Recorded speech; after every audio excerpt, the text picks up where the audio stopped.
నమస్కారం. నేను మీ డాక్టర్ వేణుమాధవ్ శర్మ.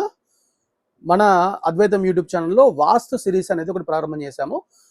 ఈ వాస్తు సిరీస్‌లో భాగంగా అసలు వాస్తు అంటే ఏమిటి? తర్వాత వాస్తు దోషాలను ఎలా గుర్తించాలి?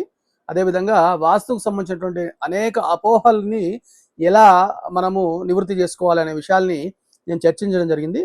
అసలు వాస్తు అంటే ఏమిటి? ఒక సంక్షిప్తంగా చిన్న వివరణ ఇవ్వదలుచుకున్నాను. ఏమిటంటే నేను ప్రీవియస్ వీడియోస్ అంటే పాత వీడియోలో నేను చెప్పినట్టే మనము ఈ భూమి మీదకి ప్రతి సెకండ్ అంటే ప్రతి ఒక్క మిల్లీ మైక్రో పీకో నానో సెకండ్స్లో ఆకాశం నుండి అత్యంత గొప్ప కాస్మిక్ ఎనర్జీ అనేది భూమి మీదకి పంప్ అవుతుంది.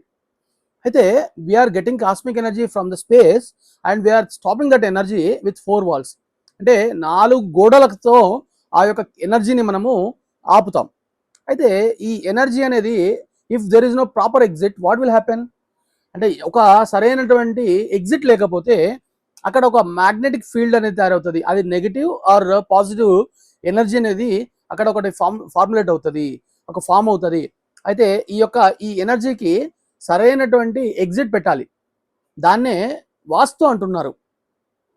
అంటే ఇప్పుడు కొత్త ఆధునిక కాలంలో దాన్ని సివిల్ ఇంజనీరింగ్ అంటారు.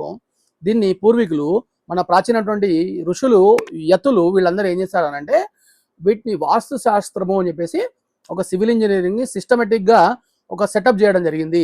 దాన్ని మనము వాస్తుగా చెప్పుకుంటున్నాము. అయితే ఈ వాస్తు అనేది సరిగ్గా లేకపోతే అంటే నేను చెప్పాను కదా, if there is no proper exit, ఒకవేళ కనుక ఆ శక్తికి ఎగ్జిట్ లేకపోతే అది మ్యాగ్నెటిక్ ఫీల్డ్ క్రియేట్ చేస్తుందని చెప్పాను కదా, అది మనుషుల యొక్క ఆలోచనని ప్రభావితం చేస్తూ ఉంటుంది. ఈ ఆలోచన వల్ల తను సరైనటువంటి నిర్ణయాలు ఆరోగ్యం ప్రభావితం అవుతుంది. ఆరోగ్యం సరిగ్గా లేకపోవడం వల్ల అతను సరైనటువంటి నిర్ణయాలు తీసుకోకపోవడము, అదేవిధంగా ఇబ్బందికరమైనటువంటి స్థితులు ఏర్పడడం జరుగుతుంది. కాబట్టి వాస్తు అనేది చాలా ప్రాముఖ్యత కలిగినటువంటి అంశంగా ఇప్పుడు చెప్పడం జరుగుతుంది. ఇంకొక విషయాన్ని నేను చెప్పి ముగిస్తాను. ఏంటంటే వాస్తుపరమైనటువంటి విషయాలలో ఎలాంటి అపోహలు చెందకండి. వాస్తు దోషాలు ఉంటే దానికి మార్పులు మన చిన్న మార్పులు చేసుకోవడం ద్వారా మనం బయటపడవచ్చు.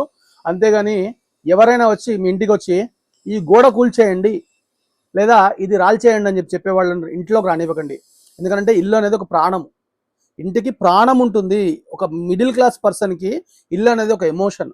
కాబట్టి వీలైనంత వరకు ఇంటికి సంబంధించినటువంటి దోషాలు ఏవి ఉన్నా సరే మీరు కంగారు పడాల్సిన అవసరమే లేదు. దాన్ని చిన్న మార్పులు చెప్తాను. ముఖ్యంగా నేను చెప్పాను కలరు, లైట్, అదేవిధంగా వస్తువుల్ని సరిగ్గా అమర్చుకోవడం ద్వారా మనం ఈ వాస్తు దోషాలని నివారించుకోవచ్చు.